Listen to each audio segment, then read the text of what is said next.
بسم الله الرحمن الرحيم. الحمد لله والصلاة والسلام على رسول الله وعلى آله وصحبه وسلم. عند من السؤال؟ ما هو الهدي؟ أريد الصغار. ما هو الهدي؟ هات يا يوسف، إذا أجبت لك جائزة، بس ما أحد أخبرك. يقول قد استفدنا الجيران. ما هو الهدي؟ ما الحارة هذه؟ ما هو الهدي؟ أنس من الجيران. من الجيران. ما اسمك أنت؟ ماذا؟ نايل. إيش من غير النون ها؟ إن شاء الله أنك تنال الخير. هات يا بس من الجيران صح؟ ها من يجيب؟ يحيى سمعت اليوم قرآنا عند من؟ ما شاء الله. طيب أجب، ما حد أعطاك؟ هات. مالك زعلان؟ تبكي؟ الذبح. كيف الذبح؟ يعني لك أن تهدي في البيت، تذبح في البيت. أين؟ والهدي ونفسه. لا بس محاولة جيدة. ها؟ أي في الحج. الهدي هو في الحج. ندخل اليوم إن شاء الله في باب الهدي. قال: وعن عائشة رضي الله عنها. عندك عائشة أم عبد الله، ولدها الأكبر أم الأصغر تكنت به؟ إيش؟ كيف أم عبد الله؟ ها؟ هي أم عبد الله أنت قلت. طيب عبد الله من؟ حسن، ما عنده أولاد. قال: وعن عائشة رضي الله عنها قالت: فتلت قلائد هدي رسول الله صلى الله عليه وسلم، ثم أشعرها وقلدها أو قلدتها، ثم بعثها إلى البيت وأقام بالمدينة، فلما حرم عليه شيء كان له حلا، فما حرم عليه شيء كان له حلا. ومعنى فتلت، الفتل قال إحكام لي الحبل، يعني الربط. الفتل الربط، والقلائد هو تقليد البعير. وهل تقلد الشياه الأغنام؟ ناجي مرة معنا. ها؟ لا تقلد. ليش؟ لا يقلدني. ليش؟ ها؟ صالح، ما كأنك ما موجود في درس العصر والظهر. ما معنى هذا الآن؟ من يجيب؟ قلنا تقليد الأغنام يجوز. أين أنس؟ أنس ما موجود. حارس تفضل. لا مانع، مرة معنا الدرس هذا، مرة معنا. تقليدها تقليد الناقة، الجمل أو الماعز والكبش، مرة معنا هذا أنه لا بأس به، يعني بمعنى يجعل لها علامة على أن هذا هدي. هل يجوز يقلدها بنعل؟ يربط النعال حقها في رقبة البعير. ليش؟ ما يجد ما يلبس صح؟ من يجيب من هؤلاء؟ أتي أبا عبد الله. بالنعال رقم كم؟ أي لا بأس، لا بأس. بقي قد يقول قائل: وكيف تقليد هذه التمائم؟ أنا يا أبا عاصم لا يجوز. هذا إذا كان لا يجوز، إذا كان يعتقد فيها النفع أو الضر، هذه تكون علامة أن هذا هدي. إذا رأيته في الطريق تعرف أن هذا هدي إلى بيت الله الحرام، لا يجوز أحد أن يأخذه. هذه علامات، بخلاف ما يفعله الجهال، يعلقون النعال في رقبة البعير أو الأغنام. من أجل ماذا؟ قال: من أجل العين. هذا ما حكمه؟ تفضل. شرك أكبر أو أصغر؟ إذا كان يعتقد أن النعال تدفع العين بنفسها يكون إيش؟ أكبر. وإذا كان يعتقد أنها سبب فهذا يكون إيش؟ أصغر. بهذا. أما هذه القلائد يعلق إما نعال أو علق أي شيء، قال أو قرن أو جلد، هذا جائز، هذا التقليد. قال ثم أشعرها. الإشعار أن يكشط جلد البدنة بحديد حتى يسيل دم ثم يسلته فيكون ذلك علامة على كونه هدي، يعني شيء هكذا من الحديد حتى يكون علامة لها، هذا الإشعار عليها. قال ثم بعث بها أي يرسل بها. طيب من المسائل التي تذكر حكم إشعار الهدي وتقليده. حكم إشعار الهدي وتقليده. حكم إشعار الهدي. ما هو الإشعار قلنا؟ يعني إشعار خطر، صح؟ من سيجيب؟ هات يا عمر. يأتي بشيء من الحديد ويأخذ ماذا؟ من جلدها شيئا ما ثم يأخذ من الدم ويمسح على ظهره، هذا الإشعار. ما حكم هذا الإشعار؟ مستحب. والدليل حديث عائشة اللي في الباب وهو قول الجمهور، قال يستحب إشعار وتقليد الإبل والبقر. يستحب إشعارها أن يأتي بشيء من الحديد ويقطع شيء كذا من جلدها يخرج الدم ثم يجعل الدم عليها حتى ليرى أنه على ماذا موجود في الأغنام الذي يأتوا بهم خارج اليمن، بعض يسمى غنم بربري أو غير ذلك، علامات كذا كالميسام وهكذا عليها، يعني هذا مثله. بعضهم يفعل لها لوحة، صح؟ يفعل لها كالكرت هكذا في أذنها معلق عليه، هذه أنه ملك. ليس هذا المقصود أنه هادي، إنما النظير هذا. بقي في أي شق يشعر الهدي أن يخدش من جلدها، في أي شق؟ هاي في الأيمن، هل في الأيمن أم في الأيسر أم في أي مكان؟ في أي شق يشعر الهدي. مفهوم الإشعار ما هو كامل قبل أن أسأل؟ الذي ما يعرف ما هو الإشعار يرفع يده وأنا سأبين له.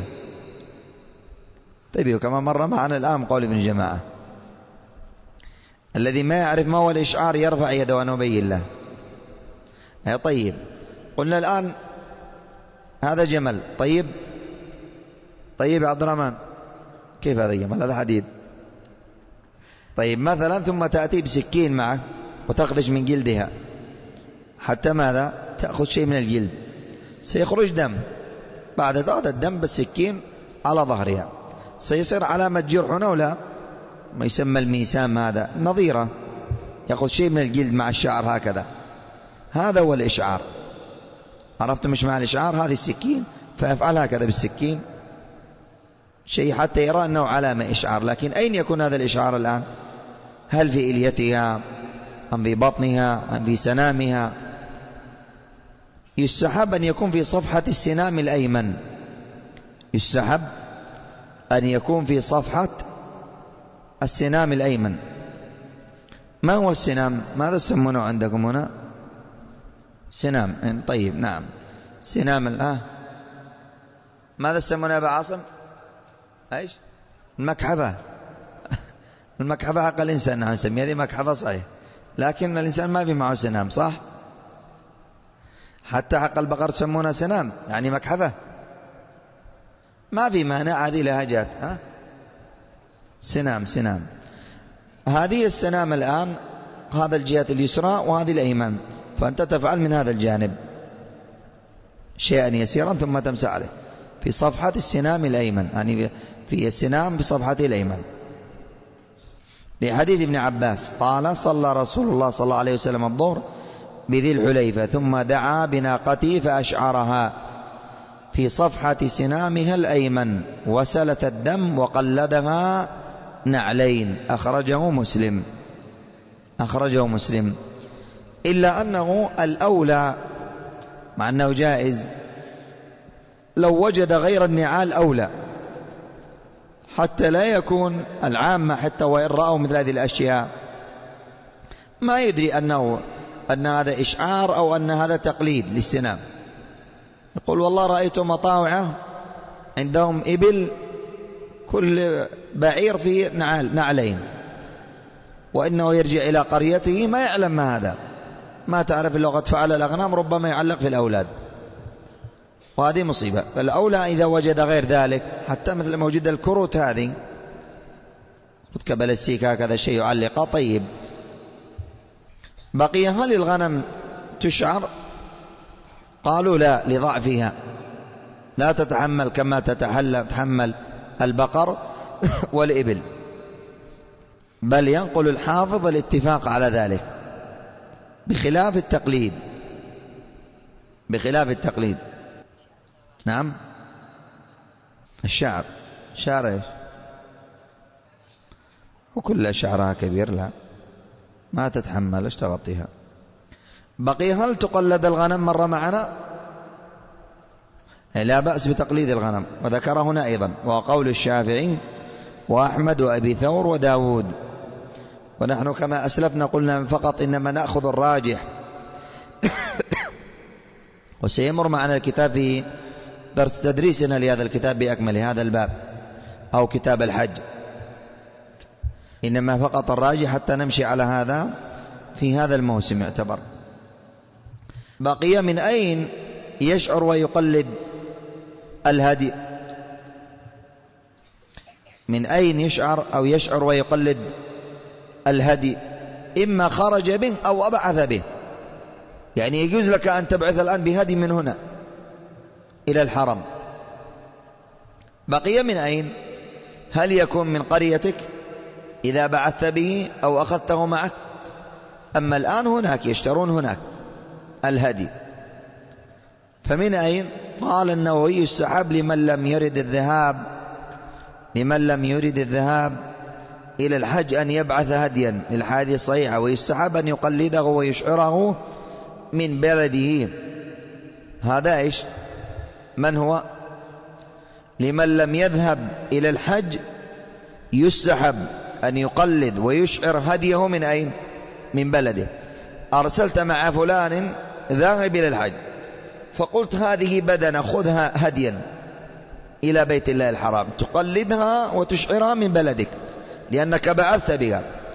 بقي الذي سيذهب بنفسه للحج ويسوق الهدي معه، قال بخلاف من يخرج بهدي فإنه إنما يشعره ويقلده حين يحرم من الميقات أو غيره.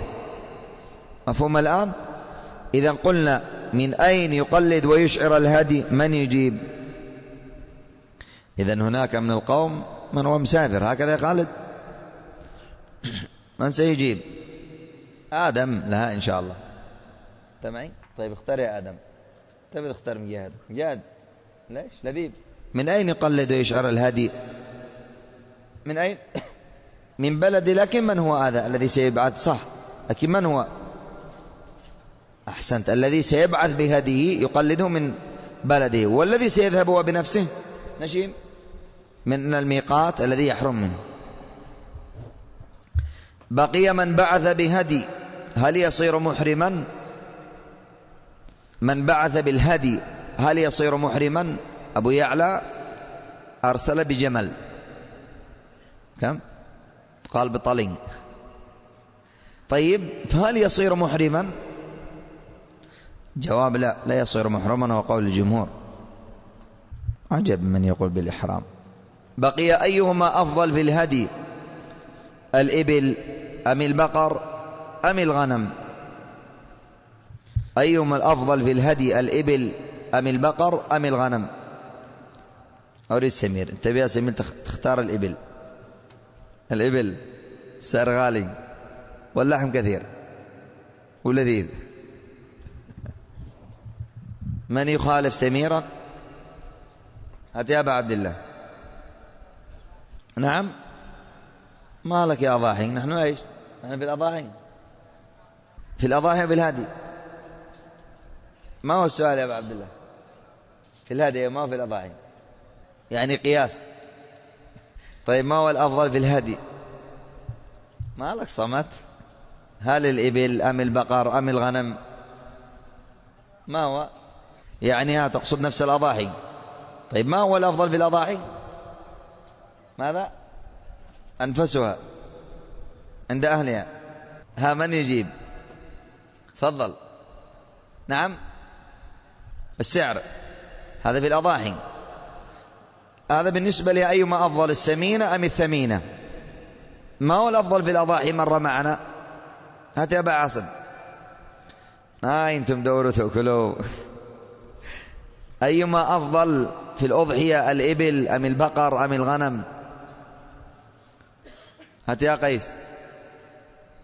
أحسنت. قالوا من ضحى ببدنه فهو أفضل، لحديث أبي هريرة: من أتى في الساعة الأولى فكأنما قرب بدنه. قالوا البدنه أفضل. قالوا ومن أخذ جزء من البقر أو الغنم فالأفضل ماذا؟ الكبش، لأن النبي صلى الله عليه وسلم ضحى بكبشين أقرنين أملحين. بقي في الهدي، أيهما أفضل؟ جافر. الكبش، لأنه أملح أقرن. طيب، وأنت يا وليد؟ الإبل. طيب اسمعوا، قال ابن عبد البر: ولا خلاف أن البدن في الهدايا أفضل من البقر والغنم، وإنما الخلاف في الضحايا. إلا من خالف.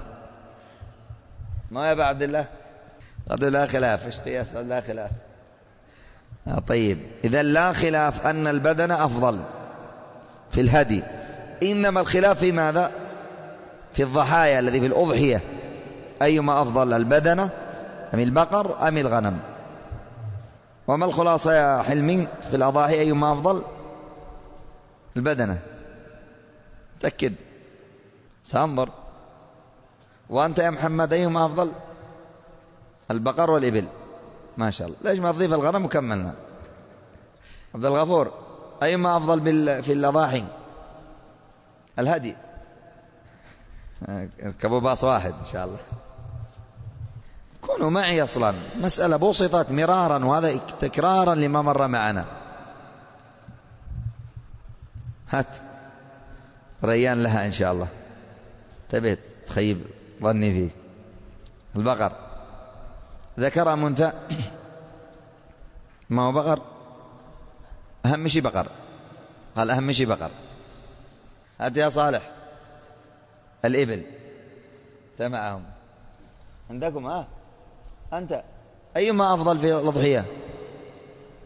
الإبل. صبري نص بدنه. صبري قال نص بدنه.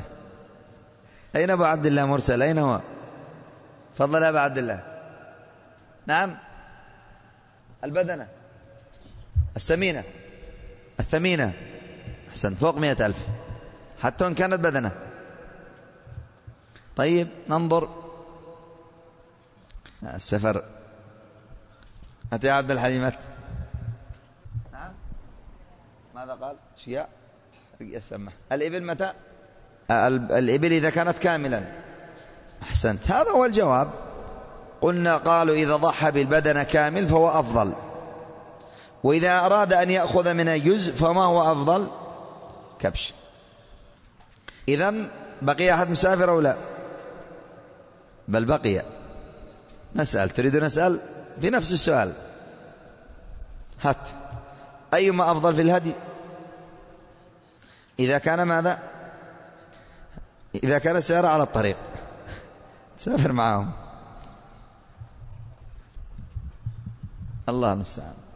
انتبه يا زاهد، خيب سعي ظني. هات يا زاهدات، أيما أفضل في الهدي؟ ما سمعت السؤال والجواب؟ السؤال أيما أفضل في الهدي؟ البدنة.